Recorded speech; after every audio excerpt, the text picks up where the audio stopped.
battlefield was chaos incarnate. Beneath a sky that glowed crimson with the light of erupting lava flows, the land was a jagged expanse of molten rivers, ash-filled craters, and skeletal trees reduced to charred silhouettes. The heat radiated upward in waves, shimmering and distorting the horizon, while explosions of fire erupted unpredictably, punctuating the cacophony of battle with deafening booms. The earth itself trembled, as if recoiling from the violence it had been forced to host. The infernal depths, Mycostar's battle below. Oh, the fire leaps, the lava flows, the battle rages, the chaos grows. Through ash and flame, the spores take flight. Mycostar dances in the devil's light. Mycostar stood amidst the infernal chaos, their moss-covered body glowing faintly as they drew strength from the mycelial network that wove unseen threads through the battlefield. Imps swarmed them, a tide of screeching, clawed monstrosities that struck and darted back, their eyes glowing with hellfire and malice. Their laughter was high-pitched and relentless, a maddening sound that echoed across the desolation. With a fluid motion, Mycostar raised their staff, its tip erupting with spores that shimmered like embers in the fiery light. The spores blanketed the charging imps, sinking into their ashen skin and sprouting grotesque fungal growths within seconds. The imps screamed as mushrooms burst from their backs, their bodies collapsing in twisted, unnatural poses. "Keep coming," Mycostar muttered, their voice tinged with grim resolve as they swept a wave of glowing spores toward another group of advancing imps. "I can do this all day."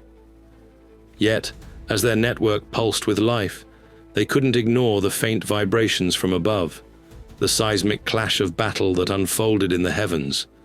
Galadrin and Amber were fighting a far greater foe, a devil whose power dwarfed even this infernal horde. Mycostar's eyes, if they had any, would have flickered upward, their heart heavy with uncertainty. "Just hold on, you two," they whispered, even as an imp lunged for their throat, its claws ignited with flame. The heavens on fire, Galadrin and Amber's aerial battle high above the molten wasteland. Through the stormy shroud, a shadow piercing the frozen cloud. Wings of fire against the pale moon's glow. A battle rages in the skies below. The air grows thin, the hearts pound like drums. Breath is stolen, the reckoning comes. Higher and higher through the night they soar, fighting for survival in a world at war. Oh, the skies ignite with fury and flame. A dance of death in a deadly game. Through the cold, the heights, the fear and the pain, only the brave will remain. The battle raged in the thinning air. The devil was an unholy colossus, his wings vast enough to blot out the crimson sky. Each beat of those leathery appendages sent shockwaves of hot wind cascading downward, scattering ash and embers. His mace, a grotesque fusion of jagged iron and writhing infernal chains, glowed with molten heat as he swung it in devastating arcs.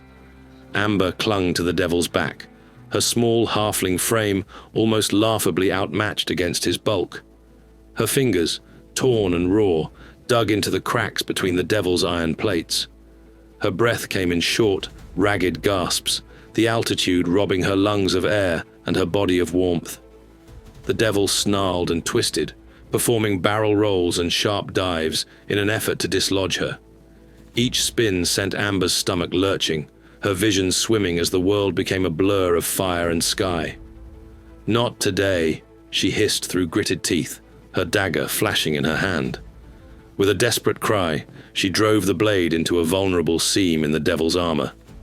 The monster roared, his voice like the eruption of a volcano, and his flaming blood erupted from the wound, igniting the air around them.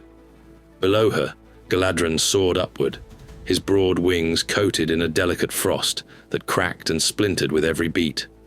The cold bit deep into his marble skin, the altitude sapping his strength, but his faith burned brighter than any fire. "Freya, grant me the strength to end this," he roared, his crystal blue eyes blazing with righteous fury. With a final surge of effort, he collided with the devil, the impact reverberating like a thunderclap through the heavens. The devil's fury was boundless. "You think you can defy me?" he bellowed, his voice shaking the sky. "I am the Inferno.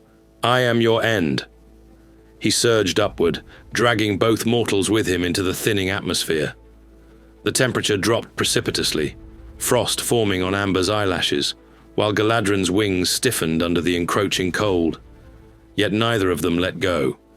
Amber's grip was a vice, her dagger buried deep in the devil's flesh, while Galadrin's powerful hands found purchase on one of the monster's writhing chains.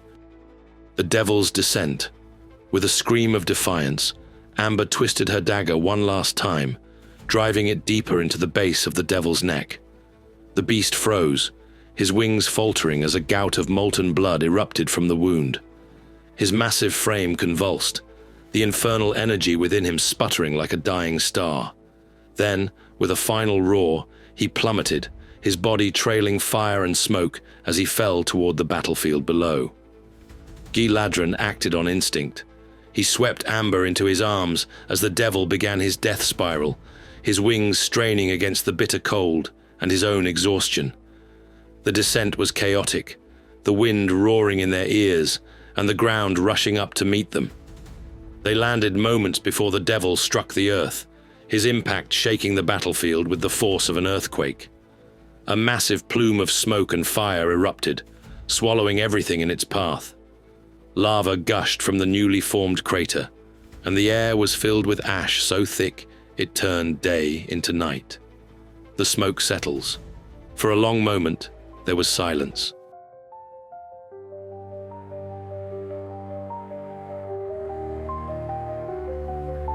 The air is thick, the world is still.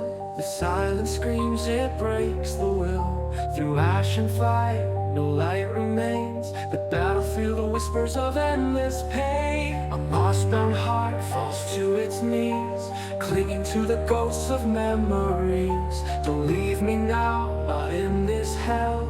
The echoes fade, a broken farewell. Oh, the smoke blinds the sight, turns the day into night. A hollow ache, a soul undone, believing the fight is lost and the devil has won.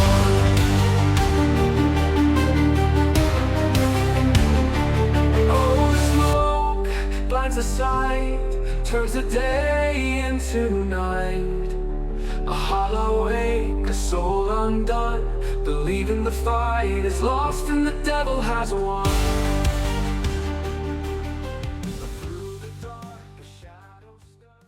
Mycostar stood frozen, their fungal form trembling with exhaustion and something more, a cold, hollow dread. The smoke obscured everything, a choking curtain of ash and embers that consumed the battlefield. They couldn't see Galadrin or Amber. They couldn't sense them through the mycelial network. All they could feel was emptiness where their friends should have been.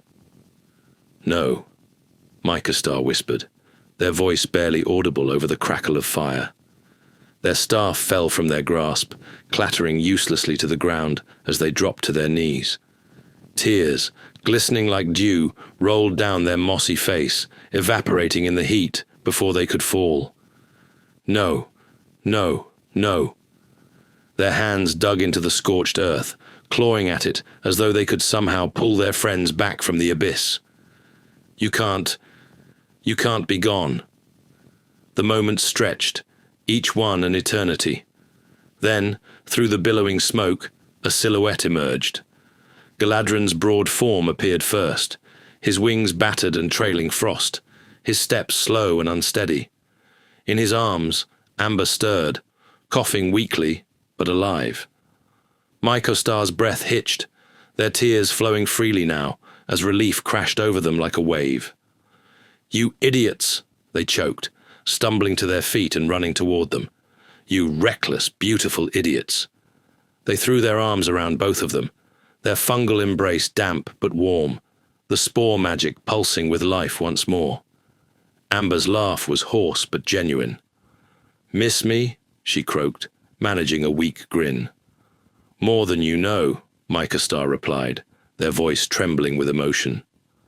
As the smoke began to clear and the runespark orbs circled overhead, capturing every raw moment of their reunion. The trio stood together amidst the wreckage. The devil was dead. They had survived. But the labyrinth, and the trials it promised, were far from over.